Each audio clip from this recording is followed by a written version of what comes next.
वक्त मैं हूँ वर्ल्ड बुक फेयर में। तो इस बार थोड़ा अलग इसलिए है क्योंकि 2 साल कोरोना के गैप के बाद, क्योंकि तब ये ऑनलाइन चला, उसके बाद ये फिजिकली हो रहा है। विश्व पुस्तक मेले में मैं इस बार यात्रा की किताबें खोज रहा हूँ। एक तरह से कह सकते हैं बुद्धा लिटरेचर आप कह सकते हैं। तो ये वो है, पीछे जो है भारत के जो अलग अलग मिशंस हुए हैं उनके बारे में एक एग्जीबिशन है।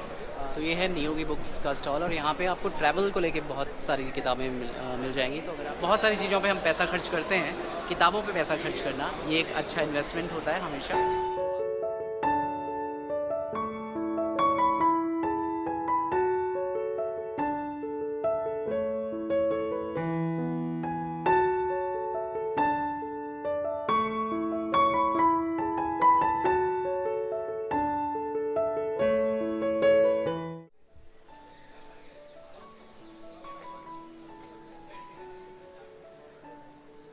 यहाँ से है वर्ल्ड बुक फेयर का एंट्रेंस, जिसके लिए आप पेटीएम पे भी बुक करा सकते हैं।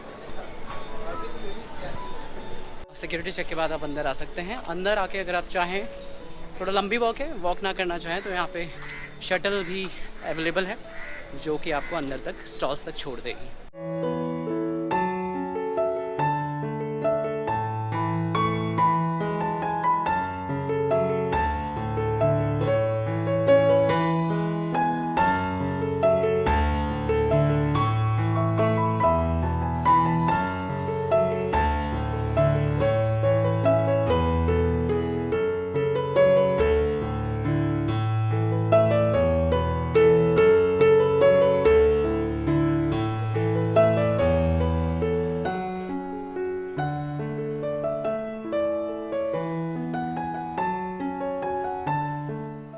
हेलो दोस्तों, नमस्कार। मैं हूं आपका यात्राकार उमेश पंत और इस वक्त मैं हूं वर्ल्ड बुक फेयर में। 1972 में वर्ल्ड बुक फेयर की स्टार्टिंग हुई और उसके बाद 50 साल हो चुके हैं इस बुक फेयर को। इस बार थोड़ा अलग इसलिए है क्योंकि 2 साल कोरोना के गैप के बाद, क्योंकि तब ये ऑनलाइन चला, उसके बाद ये फिजिकली हो रहा है। और सबसे पहली चीज़ जो हमने यहाँ नोटिस की है वो है हॉल नंबर 5 पे एक एग्जीबिशन चल रही है जो कि भारत के संविधान पे है। तो अगर आप वर्ल्ड बुक फेयर में आ रहे हैं तो आपको इस प्रदर्शनी में ज़रूर आना चाहिए, क्योंकि यहाँ पे आपको संविधान से रिलेटेड बहुत सारी चीज़ें देखने को मिलेंगी। उसके पूरे इतिहास को आप एक तरह से तस्वीरों के ज़रिए देख सकते हैं। तो ये एग्जीबिशन अगर आप यहाँ आएँ तो आपको बिल्कुल मिस नहीं करनी चाहिए।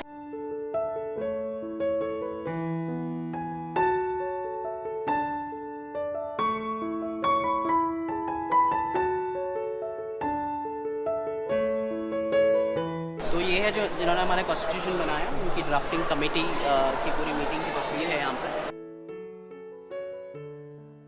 ये बहुत इंटरेस्टिंग है कि वर्ल्ड बुक फेयर में जो एग्जीबिशन चल रही है संविधान पे, और हमारे साथ यहाँ पे अभी मौजूद हैं सुप्रीम कोर्ट के लॉयर निपुण सक्सेना, जो कि इस पूरी एग्जीबिशन के बारे में थोड़ा सा आपको बताएंगे। तो ये आप देख रहे हैं कॉन्स्टिट्यूएंट असेंबली के ऊपर एक एग्जीबिशन। ये वो एग्जीबिशन है जो डील कर रही है एक ऐसी बॉडी के लिए जिस बॉडी ने बैठकर संविधान की संरचना की थी।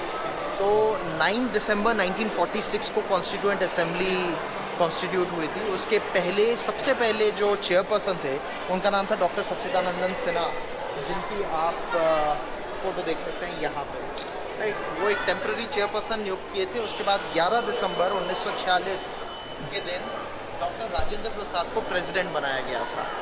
उसके बाद इसकी बहुत सारी सब कमिटीज़ बनी थी, ड्राफ्टिंग कमिटीज़ बनी थी। ड्राफ्टिंग कमेटी को हेड कर रहे थे डॉक्टर भीमराव अंबेडकर साहब, जो खुद कॉन्स्टिट्यूशनल लॉ के बहुत बड़े ज्ञाता थे।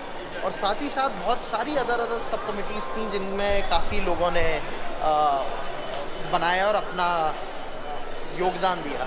आप यहाँ देख सकते हैं सारे के सारे 389 मेंबर्स हैं, जिनमें से 292 इलेक्टेड थे, 93 नॉमिनेटेड थे और 12 जो थे वो गवर्नर जनरल एंड काउंसिल द्वारा नॉमिनेटेड मेंबर्स थे।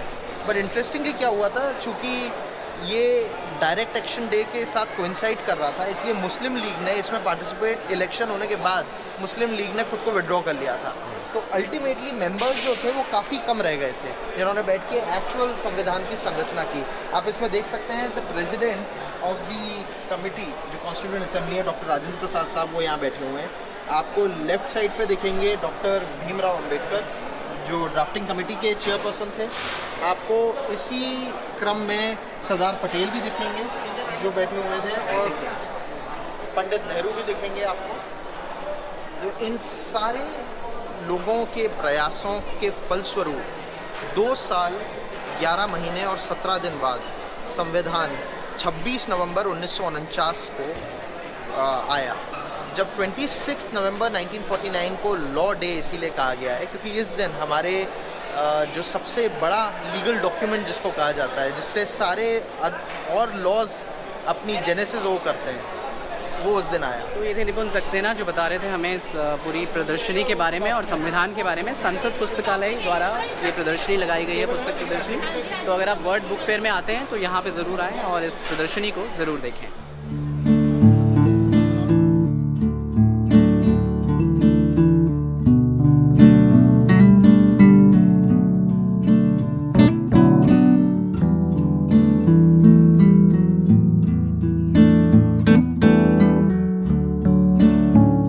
ये है एनबीटी का हॉल जो कि एक्चुअली इस बुक फेयर के ऑर्गेनाइजर्स में से भी हैं और यहाँ पे आपको ज़रूर आना चाहिए अगर आप बुक फेयर में आ रहे हैं।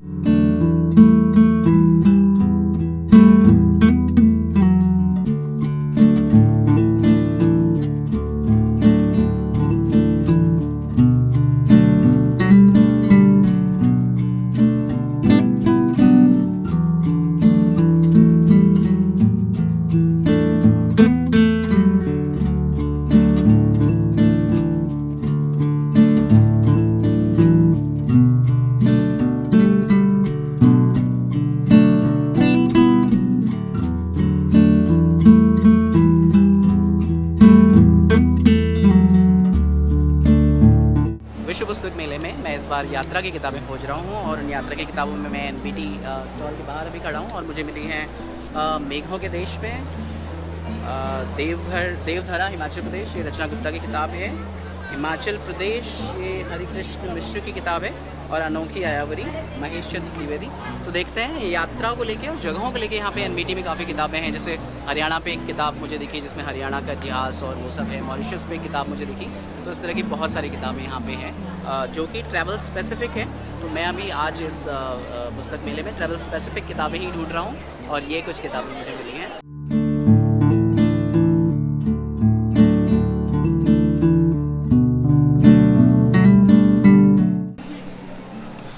They'll all be read from right to left and not left to right because that's how. But why is this from right to left? Because that's how the Japanese style is for manga. And this is the last page. Tokyo Ghoul reads right to left.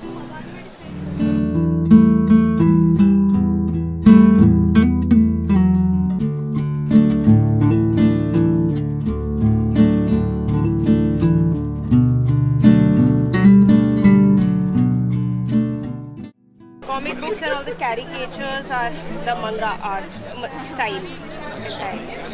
Or Do you know what is specific about this?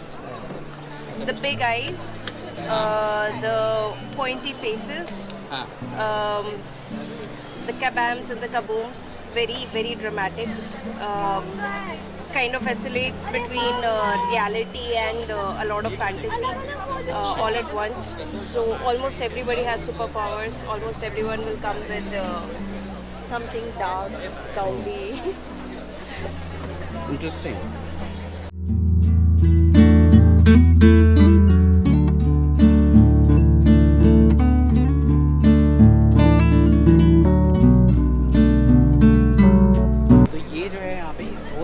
Literature है और बहुत interesting अलग अलग countries के art form जो हैं, comic art form, वो इन किताबों में एक तरह से कह सकते हैं बुद्धा लिटरेचर आप कह सकते हैं। तो ये वो है।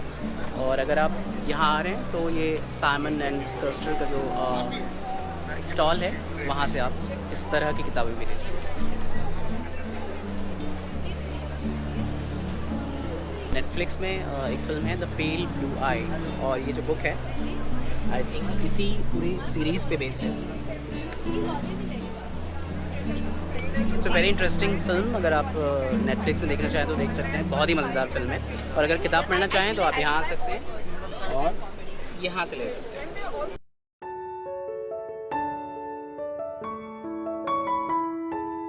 ये है प्रकाशन विभाग का पब्लिकेशन डिवीज़न का स्टॉल तो यहाँ पे अब हम लोग जा रहे हैं और देखते हैं क्या है यहाँ पे।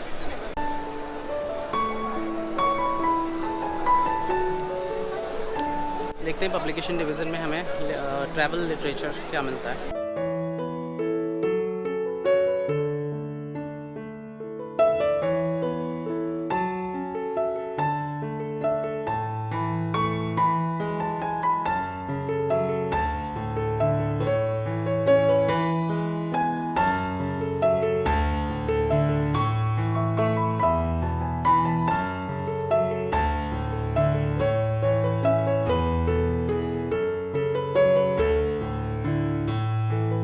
पीछे जो है भारत के जो अलग अलग मिशंस हुए हैं उनके बारे में एक एग्जीबिशन है जिसमें वाइट रेवोल्यूशन है, मंगलयान मिशन है और बहुत सारे मिशन के बारे में बताया गया है। तो अलग अलग जो साइंटिफिक एक तरह से अचीवमेंट्स हैं उनके थ्रू भारत के इतिहास को बताने की कोशिश है और जो भी हमारे वैज्ञानिक हैं और कुछ लीडर्स भी हैं प्रोमिनेंट, उनकी ये एग्जीबिशन है। हैं और नॉर्थ ईस्ट के एक फ्रीडम फाइटर हैं जो इंडिया के पक्ष में, जो नॉर्थ ईस्ट में बहुत उस समय कम आवाज़ें थी, उनमें से प्रोमिनेंट आवाज़ है रानी वेडिंगो की। इस पर इंटरेस्टिंगली मैं कुछ लिख भी रहा हूँ।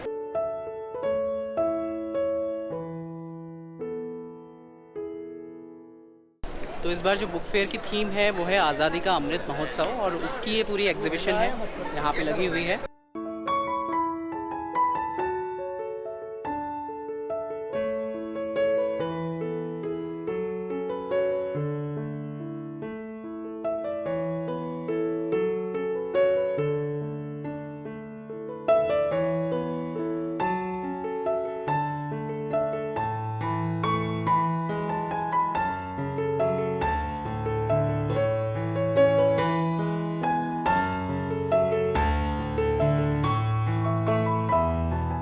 ये है नियोगी बुक्स का स्टॉल और यहाँ पे आपको ट्रैवल को लेके बहुत सारी किताबें मिल जाएंगी। तो अगर आप ट्रैवल ढूंढ रहे हैं, ट्रैवल पे कुछ पढ़ना चाहते हैं, तो आपको नियोगी बुक्स के स्टॉल पे आप आ सकते हैं। बहुत अच्छा कलेक्शन है इनका और उसकी प्रेजेंटेशन है वो भी बहुत अच्छी है। ज़्यादातर हार्ड कवर हैं, किताबें थोड़ा महंगी हैं, लेकिन अगर आप कुछ अच्छा पढ़ना चाहते हैं तो थोड़ा खर्च करने में कोई बुराई नहीं है। बहुत सारी चीज़ों पर खर्च करते हैं, किताबों पर भी खर्च करना चाहिए हम लोगों को। तो अगर आप ट्रैवल लिटरेचर ढूंढ रहे हो और ट्रैवल पे कुछ खास ढूंढ रहे हो तो आप नियोगी बुक्स के सेक्शन पे आ सकते हैं। Thank you. आप कहीं आपका ब्लॉग में देंगे? हाँ, मेरा ब्लॉग है। If you want to say something about the books. Our books are all books are very good. We are basically do illustrated book and that is not pictorial, that is illustrated. 60% text will be is there and 60% pictures. And we are now we are focusing on translation from Indian languages. Okay. And what about travel books? And we are also specialized in travel books. Okay. Can you name a few interesting books? That is Shades of Kashmir and Journey through History. Zero to Zaskar है, Himalayas का पर है. Okay. So many books. Ladakh है. तो ये कुछ interesting किताबें हैं और ये सिल्क रूट पे एक बहुत इंटरेस्टिंग किताब है, सिल्क रूट की हिस्ट्री। जंस्कार टू ज़ीरो एक बुक है। हिमालयाज़ पे अच्छी बुक्स हैं। तो अगर आप वर्ल्ड बुक फेयर विज़िट कर रहे हो तो यहाँ पे भी आ सकते हैं।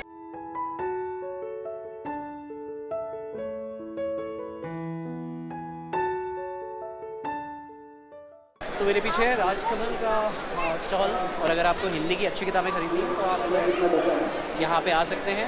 और हॉल नंबर 2 है हिंदी की अच्छी किताबें तलाशने का ठिकाना बुक फेयर में। राजकमल के अलावा यहाँ पे हिंदियों की और राजपाल एंड सन्स जैसे हिंदी के अच्छे प्रकाशक मिल जाएंगे। तो अगर आप हिंदी की किताबें खरीदना चाहते हैं तो आप हॉल नंबर 2 में ज़रूर आइए।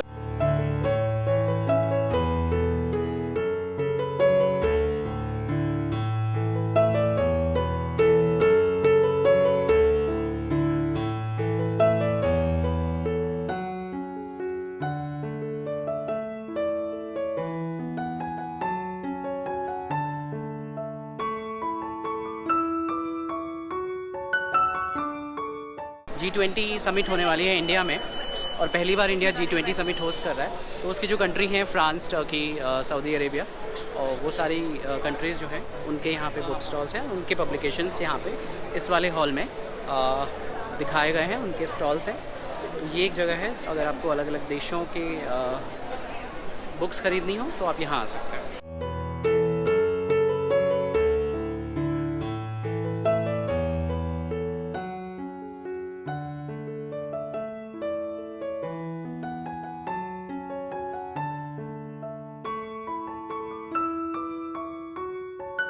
ये था दिल्ली का वर्ल्ड बुक फेयर, जो कि कोलकाता के बाद देश का सबसे बड़ा बुक फेयर है।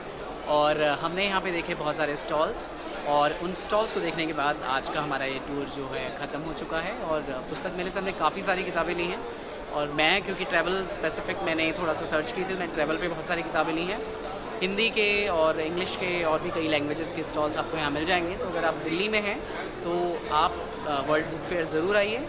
बहुत सारी चीज़ों पे हम पैसा खर्च करते हैं, किताबों पे पैसा खर्च करना ये एक अच्छा इन्वेस्टमेंट होता है हमेशा। तो आप आइए और बड़ी से बड़ी संख्या में आइए, अपने परिवार में सबको लेके आइए। किताबों की जो दुनिया है उसको देखिए, और दरवाजे खोलिए तो देखिए कितना कुछ आपको देखने को मिलेगा। आप देख रहे थे मेरे यानी अपने यात्राकार उमेश पंत के साथ वर्ल्ड बुक फेयर का ये टूर। ऐसे ही और वीडियो देखने के लिए यात्राकार को सब्सक्राइब करें, लाइक करें और कमेंट करें।